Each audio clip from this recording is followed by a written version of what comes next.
Welcome to iSpace, the official podcast of YMCA Nelson Mandela Bay, where young voices are heard, stories are shared, and impact begins. I am your host, Thabile Msomi, and today's theme for this episode is building resilient through holistic development.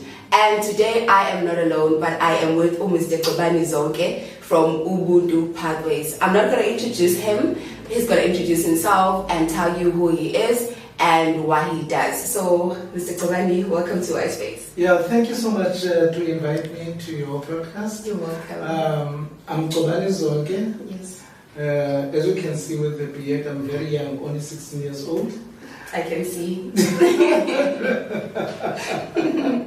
Yeah, I'm working for an organization called Ubuntu Pathways. Yes. So I've been with the organization for the past 26 years. It's a very long time. It's a very long time. Yes. Yeah. Yes, it's a very long time. Yeah. Do you want me to dwell? I mean, you can on the work that you do. What exactly do you do there? Okay. Well, Ubuntu is it's a non-profit organization based in Sweden, in Port Elizabeth. Have been established in 1999, which means that it's 26 years now. Yeah. So what we do basically, we work with orphan and vulnerable children in the community.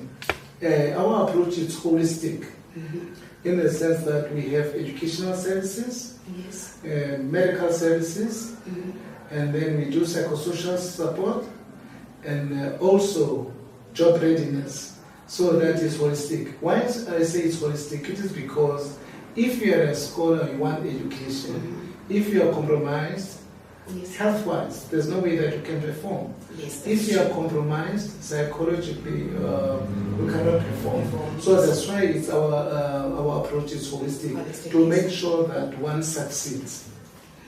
That's very much interesting. That's very much interesting to hear. Can you please tell us what inspired establishment of Ubuntu Pathways? Like, where did everything start? Yeah, we started very small, and it was started by two gentlemen. Banks Kuna, who was a teacher, teaching in Fear Plus. Fear Plus is the poor of the poorest. Okay. And then his co-founder is Jacob, who was coming from America. Yes. Just by being in the Fear Plus, there are so many social ills. So they started this organization to try to solve one problem. Once you try to solve one problem, you see, in order to solve this, you need to actually do this, and so on. So what actually happened then, if you look at the time when it started, it was during the time of the pandemic, HIV pandemic, and at that point in time, it was fairly new, it wasn't known. So that's where we actually started by doing HIV awareness. But over and above that, the schools, it was the time when the system was changing, allowing people to go to the Model C schools. And then everyone was coming from the Model C school would say, we've got computers, we've got the library, we've got that, you know. So when we went to the school to talk to the school and check as to what they like us, or in what way could we help them, always on the top of the list would be one computer center. And then how we go to the computer center? We don't know. We don't know. And then until such time, in one meeting, because we believe we need to talk to the people and tell us what they need. Rather than actually doing it for the people, we do it with the people. So the first step is to ask them what they want. So they said they want a computer center, but one parent in that particular meeting asked, how is this going to help us? And then they were not very clear. And then she started to talk, and she said, but what if they used to invest in the computer center? 2-3 years down the line, people died. As you can see, that people are just dying. I mean, there was a pandemic. Because of the pandemic. And at that point, they couldn't even articulate it as a pandemic. But there was evidence that people were dying. Then it was very clear that we needed to do HIV awareness because people were dying from HIV, so to say. So that's where we started. That's very amazing to think that you thought that, okay, we are only now focusing on the pandemic, but then now it was easy for you to be able to like reach out to the people to actually know, okay, what do you guys need? what is it that we can assist with? And we're able to discriminate from there and there and there, okay. As much as they want the computers, as much as they want all of this, but then still, when the parents spoke up about, okay, there might be 3 days down the line that people doubt what's going to happen. I mean, it was very smart of their parents to actually raise it up. And yeah, and then also, I saw that you are known for a cradle to career approach. Yes. Can you please explain that in practice? Yes. Yes. Yeah, the cradle to career approach is that we, as I indicated, we've got a clinic for medical services. Yes. So we have parents who actually come prenatally before they actually, when they have conceived, Yes. or before they actually conceive. And then those parents, when they come, will actually interact with them, helping them with the medical services. Yes. And some of them, they will be HIV positive, some of them wouldn't be HIV positive. But our flagship and our objective is to make sure whoever was born through our medical services Yes. should be negative.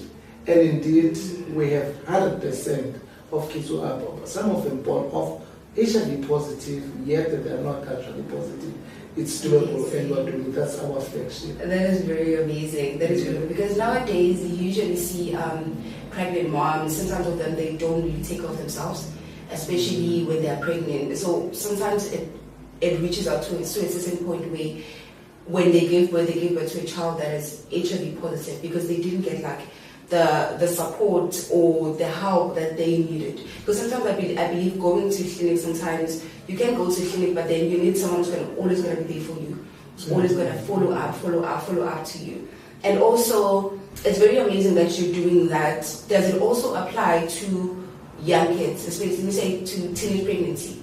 Let's say a young person gets pregnant. Do you also offer that support, or is it only? Yeah, that it's from cradle to career. Yes. So once you conceive, we look after that kid and make sure that we provide all the immunization and everything that is required for the child. Yes. And then once the child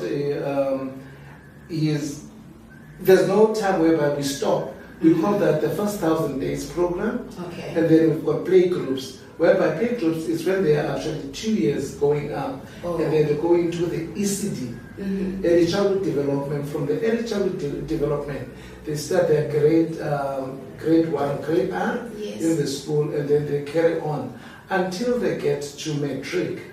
And then once they get to matric, it's where they make a choice, a stream whereby they go and work, or they go to the university.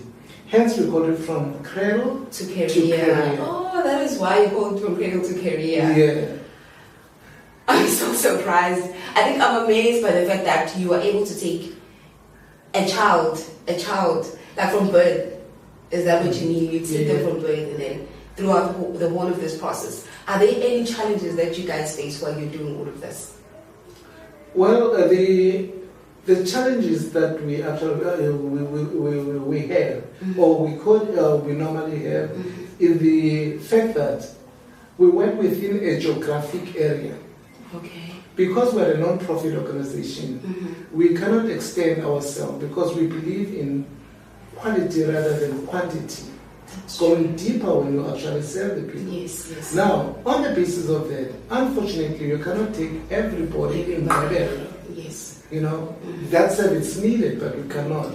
We have to only take within this, what we can actually afford, because it depends as to how much do we get to do that particular service. But that being said, we don't stop.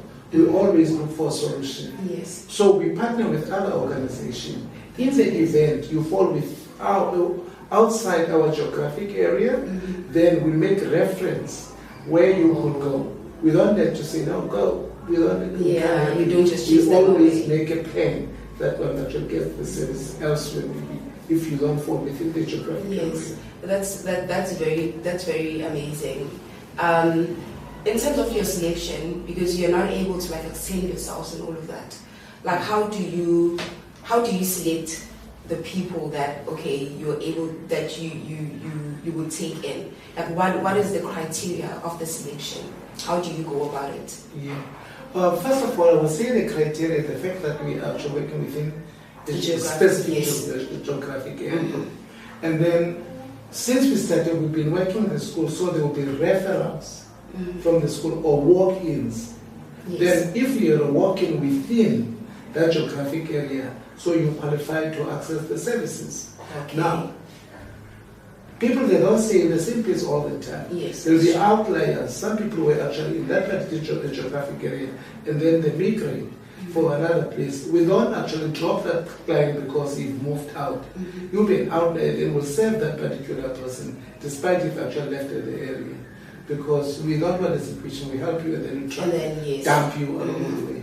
That's true. That is in that way you're building trust. Exactly. So you're allowing people to be able to trust in the organization itself.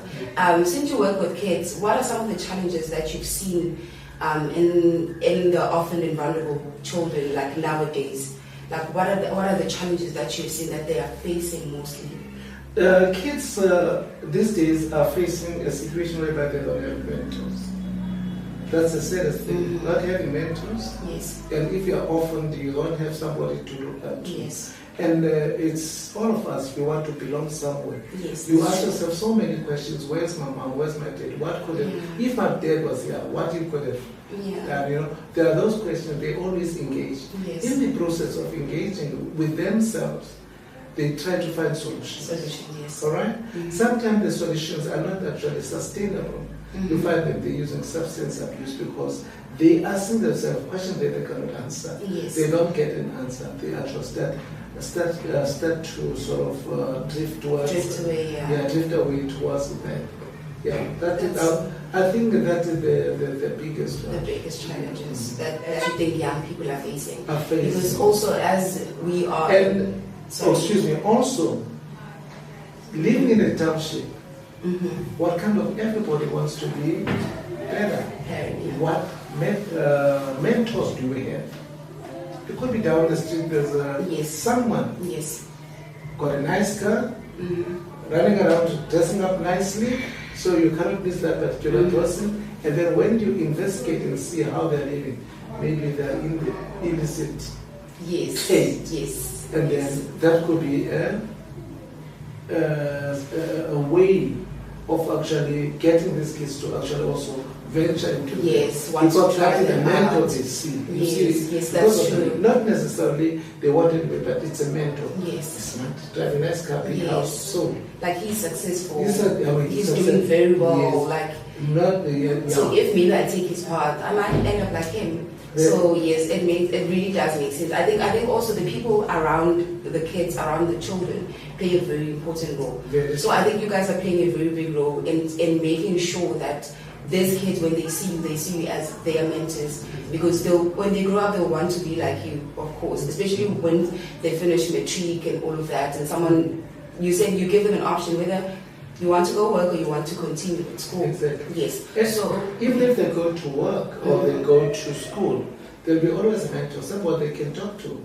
That is very important, because look, you could be like and go to university, but moving from a high school to university, it's a total different work. Even if in your home, I'm talking about the household, your parents are graduates and all that, but the experience of the university, it's totally different from the conversation from That's home. That's true. So because of that, we make sure that the alumni who are in the university, they take care of the younger brothers who are coming in. And then those who were actually there, they were actually also mentored by some people, social mentor, academic mentors, just to make sure that they settle as well. So it becomes easy now from when they transfer, like when they're out of matric and then they're moving to university, because they'll find people there who's going to be able to assist them. We always need a sister, a big brother. A big brother, everywhere you go, you need a big brother, a big sister. Okay, I think moving forward, I want you to share a success story. Share a success story of how your work has impacted a young person and you've seen it. Can you please share that with us? Yeah, there are thousands. As we are talking now, just a flood of it. Yeah, no, let me take one. Let me take just one for a start. We met. We were consulted by a school, BJ Nyanda, yes, which is in Nyobra, in the township, whereby there was a child who was actually single-headed. It was a girl and a brother and a sister, yes, whose parent died one after another in 2 consecutive years. 2 consecutive years, and then it was referred by the principal, yes, to us. So we got one of our counselors to take care of that kid. yes. Still, they will be at home, but there will be that mother who provides everything, because the bigger sister, she was still in primary school. Yes. Some days she would miss classes because she was looking after the youngest. Yes. She always tells the story. The time the mom died, she was the last one to die. Her sister was still in nappies. She felt like running away and leave her sister, but she would rather go away. And here's my sister. Then she had to look after her sister. And then she started to talk to the community. As you know, that there's no orphan, supposedly, in the African context. There's no orphan. Yes, that's true. So people in the community, they would actually help look after the kid, but they've got their own things to do. Yes. Sometimes they say, no, we won't be able to look after the kid today. That means she will miss school. And when we got this, we took it upon ourselves that we are going to look after this kid. Okay. We worked with the entire family. There was 3 kids from primary school. They went to high school. After high school, she went to university. Yes. She graduated. She even gotten married. I think that is a huge milestone, and that is really having an impact. That young woman now who's married. Yes. We haven't. When she qualified and actually started to get married, we didn't say, no, we're done with you. We're still part of her life. Yes. We're actually a whole. Yes. That's just one example. Oh, that is amazing. Okay. That is very, very much amazing. I think it also creates a sense of safety for her to know that, okay, there are people who are willing to go an extra mile for me. There are people who are willing to sacrifice certain things and do this for me. To think that from when she was a baby and then now she even got married, that's very, very huge. I think we appreciate the work that you guys are doing for these young people. It is a lot. They are going through a lot as young people, and to know that there is a space for them where they can be able to reach out to. And also I appreciate the fact that you guys don't only focus on young kids. You're also able to ensure that when a mother is pregnant, you ensure that, okay, you guys do provide like medical support and all of that.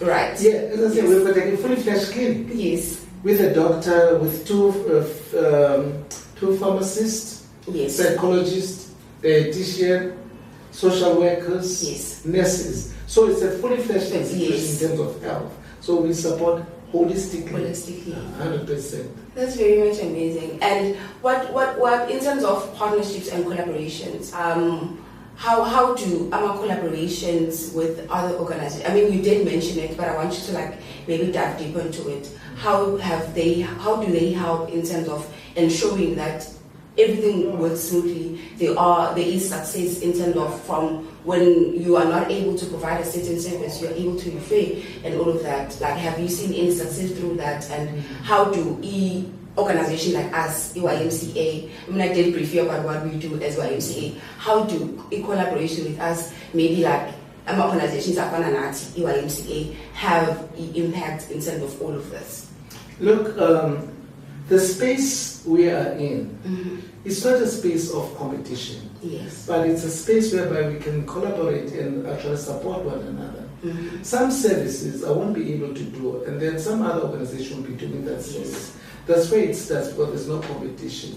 And we actually realized that from the word go that we need to work with others. So we've got a lot of partners that we work with. And just to make sure our client, the beneficiaries succeeds. It's not about access to, but it's to succeed. So in order to do that, now we collaborate with any organization who will actually enhance and enrich what we're doing. What you guys are doing. What message would you share with a young person who is facing difficulties? Like, let's say a young person is in school, they're vulnerable, they need assistance, they can't carry on and all that. What message would you deliver to that young person? I think what I would actually, you have to believe in yourself. That is very important. Yes. Being a young person, being an adult or whatever, you have to believe in yourself. And actually have a clear objective about yourself. Where do you want to be? Yes. The mind and psychologically, it always facilitates or propels you towards what you want. If you know what you want to be, it will take you over there. I think for me, that's a message. Get your ducks in the row. Know where you're going. Get your ducks in the row. Know what you want to do, where you want to be, yes, and definitely you'll be there. You'll be there. Yeah. Obviously, it's not just one. You still need support from other people. But I can only support you when we have a clear plan. Okay. So we need to be able to have a clear plan, and then you can be able to assist. That's why we always ask you, what do you want to be when you're old? When you're old, yeah. Yes, and then that's the question. Like when you're young, when you're a young person, that's what you always ask. Yeah. Like, what do you want to be when you grow up? Then we can. Then you can offer support. Yes, okay, that's really true. So do reach out to such organizations. Do reach out to such people. They are very much help to a lot of young people out there. So don't just sit there when you do need help in terms of these things, when you do need help in terms of education, when you do need help in terms of medical assistance. Because if you're a young person and you're out there, you're facing challenges in terms of, let's say, for example, you found yourself, you're now pregnant and you don't know what to do. In order for you to avoid doing maybe things that might lead you into doing like a lot of wrong things, there is support. Ubuntu Pathways is providing certain support for you guys to be able to reach out to them. I think lastly, I would like to ask, if looking ahead, what is Ubuntu Pathways' vision for the future? I mean, you guys have been existing for 26 years. You've done a lot. Yeah. You've had a lot of impact on the communities, on young people, everyone. What do you what is the vision of Ubuntu Pathways looking like moving forward? Yeah, as an organization, we first of all we're very close to the kids, and we have a school, and for me, if you manage to actually go through the pathway of education, yes, if you have a clear idea, you could be anything. All right. So we are busy building a high school. That's amazing. All right? Yes. And with a very effective curriculum, impactful curriculum, not just doing it for the sake of doing it. Yes. And we're not even having school fees or anything like that. Yes. What is actually important for us is for these kids to actually succeed. Yes. Yeah. So we've got a school, obviously. What will stop us having a university? University one day. One day. Okay, we're dreaming big. So you already have a school now. We've got currently we have an early childhood development. Okay. That feeds into a primary school. Yes. And then our primary school goes up to grade 9 as we talk. Okay. So we add one class every year. Oh, so until we get to grade 12. Yeah. And then once we get to grade 12, that's where now you fall into two streams, whether you go to the job readiness program, yes, or you go to university. Okay, so now they started from primary up until grade 9. From early childhood. From early childhood development. Yes, up until grade 9. Up to grade 9. And then from grade 9, we'll be having grade 10. You'll be grade so 10. the grade 9s will be grade 10. Okay. And then those who are coming from the ECD, okay, so they'll start the foundation. So we build up one layer at a time. Okay. One layer at a time. Yeah. Okay, that's amazing. And I really do believe that if you guys move with the same pace that you guys are moving right now, one day you have a university, and we will be enrolling our kids there, if possible. Definitely. Yes. Sure. Thank you so much for coming. Where can people find Ubuntu, and how do people reach out to Ubuntu? Ubuntu is at Zweden, number 5 Cracker Street. Yes. In Port Elizabeth. Okay. Yeah. Do you have any socials, any numbers where we can be able to reach you? Maybe if you're on Instagram, if you're on Facebook, LinkedIn. Yeah, you can check on the website www.ubuntupathway.org. You can also call, it's 041 Yes.